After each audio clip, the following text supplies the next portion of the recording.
শুধু যন্ত্রণার ইতিহাস, বঞ্চনার ইতিহাস, নিপীড়নের ইতিহাস, নির্যাতনের ইতিহাস।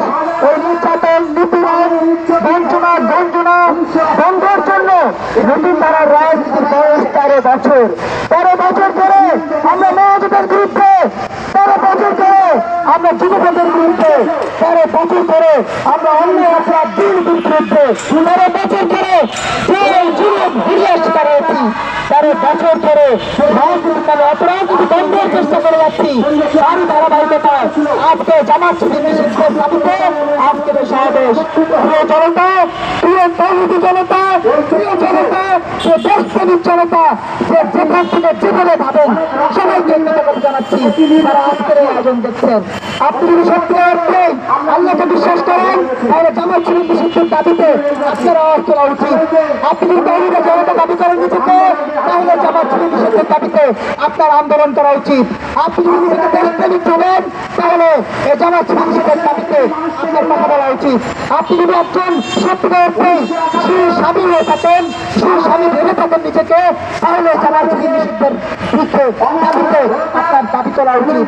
আপনি নিজেকে একজন ভাই দাবি করে থাকেন তাহলে জামাত শিবির নিষিদ্ধের দাবিতে এই আন্দোলনে আওয়াজ তোলা উচিত। আজকে যদি আপনি একজন সত্যিকার অর্থে একজন বাবা ভেবে থাকেন নিজেকে, একজন কন্যা সন্তানের বাবা, আপনার এই দাবি ওঠানো উচিত জামাত শিবির নিষিদ্ধের দাবিতে। কারণ জামাত শিবির আপনার কন্যাকে বলতে বলেছে, জামাত শিবির আপনার মেয়েকে, আপনার স্ত্রীকে, আপনার বোনকে, আপনার সহধর্মীকে, আপনার স্বজনদেরকে প্রতিটা বলেছে, আপনার কলিগকে প্রতিটা বলেছে।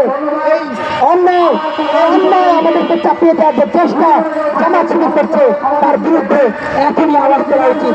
প্রতিটা ঘরে ঘরে আমাদের বন্ধু করা উচিত এই জামাত শিবিরের বিরুদ্ধে। এই জামাত শিবির আমার একাত্তরে বিরোধিতা করেছে, আমার মায়ের বিরোধিতা করেছে, আমাদের কলেজের বিরোধিতা করেছে, ধর্মের বিরোধিতা করেছে। তাদের বিরুদ্ধে এখনই আওয়াজ তুলতে হবে, কথা বলতে হবে। এই পর্যায়ে বক্তব্য রাখবেন নতুন ধারা বাংলাদেশ।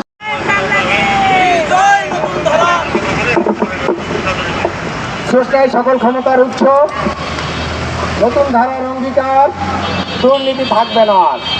এই স্লোগানকে লালন করে বিগত 13 বছর টেকনাফ থেকে তেঁতুলিয়া, রূপসা থেকে পাথুরিয়া সহ বাংলাদেশের 64 জেলায় ছড়িয়ে ছিটিয়ে রয়েছে নতুন প্রজন্মের রাজনৈতিক ধারা, নতুন ধারা বাংলাদেশ এনডিবির সমর্থনকারী, শুভানুধ্যায়ী, শুভাকাঙ্ক্ষী। আজকে এই সমাবেশে উপস্থিত রয়েছেন নতুন ধারা বাংলাদেশ এনডিবির প্রতিষ্ঠাতা চেয়ারম্যান, নতুন ধারার রাজনীতিক প্রবর্তক কলামিস্ট মমিন মেহেদী। উপস্থিত রয়েছেন senior vice chairman Shanta Farzana, vice chairman doctor Nurjahan Nira, যুগ্ম মহাসচিব ওয়াজেদ রানা, কেন্দ্রীয় সদস্য আফতাব মন্ডল, কাজী মুন্নি আলম সহ দূর দূরান্ত থেকে আগত সকল নেতাকর্মী এবং সামনে উপস্থিত সংবাদকর্মী ভাইরা ও চলমান জনতা, সবাইকে নতুন ধারার পক্ষ থেকে শুভেচ্ছা ও সালাম। আপনারা হ্যাঁ ভোট দিতে বাধ্য করবেন না। দেখেন সামনে রোজা আসছে, অথচ কিভাবে বাজার সিন্ডিকেট করে এখনই লেবুর দাম আপনারা বাড়িয়ে ফেলছেন। কি এখন বাজারে লেবু আছে? নাই। এখনই খালি লেবুর দাম 50 টাকা। কি শান্তা ফারজানা মিথ্যা বলে? শান্তা ফারজানা মিথ্যা বলে না। রোজার আগে যেরকম সব সময় প্রত্যেকটা সরকারের সময় মানুষ কোনো কিছু কিনে স্বস্তি পেত না, এখনো তাই, আগামীতেও তাই হবে। চাঁদাবাজি, সিন্ডিকেট প্রত্যেক সরকারের সময় যেভাবে চলে এখনো চলছে, আরো চলবে। নেতা যদি সঠিকভাবে আপনি বাছাই করতে না পারেন, তাই আমাদের এই জুতা আমরা তাদের গালে মারি যারা আমার মা বোনদেরকে, মা বোনের শ্রমকে বলে বৃদ্ধাশ্রম, তাদের গালেই মারি। দাড়ি টুপি রাখলেই মুসলমান হওয়া যায় না, বোরকা পরলেই মুসলমান হওয়া যায় না। ইসলাম আমাদের অন্তরে থাকতে হবে। কালেমা আমাদের অন্তরে থাকতে হবে। পোশাকের মধ্য দিয়ে ইসলাম নয়, কাজের মধ্য দিয়ে ইসলাম, কাজের মধ্য দিয়ে ঈমান। বিজয় বাংলাদেশ, বিজয় নতুন ধারা। আজকে এই নতুন ধারা বাংলাদেশের ডাকে আমার যে বোনেরা, অনেক পরিশ্রমী বোনেরা এসেছেন, মীরা আপা কষ্ট করে এসেছেন, বোনেরা আপা এসেছেন, আমাদের মহাসচিব মুন্ডিয়াপা তিনি অনেক পরিশ্রম করেন, এসেছেন সেই সাথে সবাই, এবং আমাদের চেয়ারম্যান মমিন মেহেদী সহ, মনির ভাই রানাদা সহ সবাইকে নিয়ে নতুন ধারা বাংলাদেশ। আমরা দেশের মানুষের পক্ষে কথা বলি, দেশের মানুষের জন্যই নতুন ধারা বাংলাদেশ। বিজয় বাংলাদেশ, বিজয় নতুন ধারা, নতুন ধারার অধিকার, দুর্নীতি থাকবে না। ইতিমধ্যে আপনারা দেখেছেন, আমাদের নেত্রী বক্তব্য শুনেছেন, চেয়ারম্যান সাহেবও বলেছেন, কিছু কথা বলে গিয়েছেন। আমাদের আজকের এই আয়োজনের উদ্দেশ্য হলো জামাত শিবির।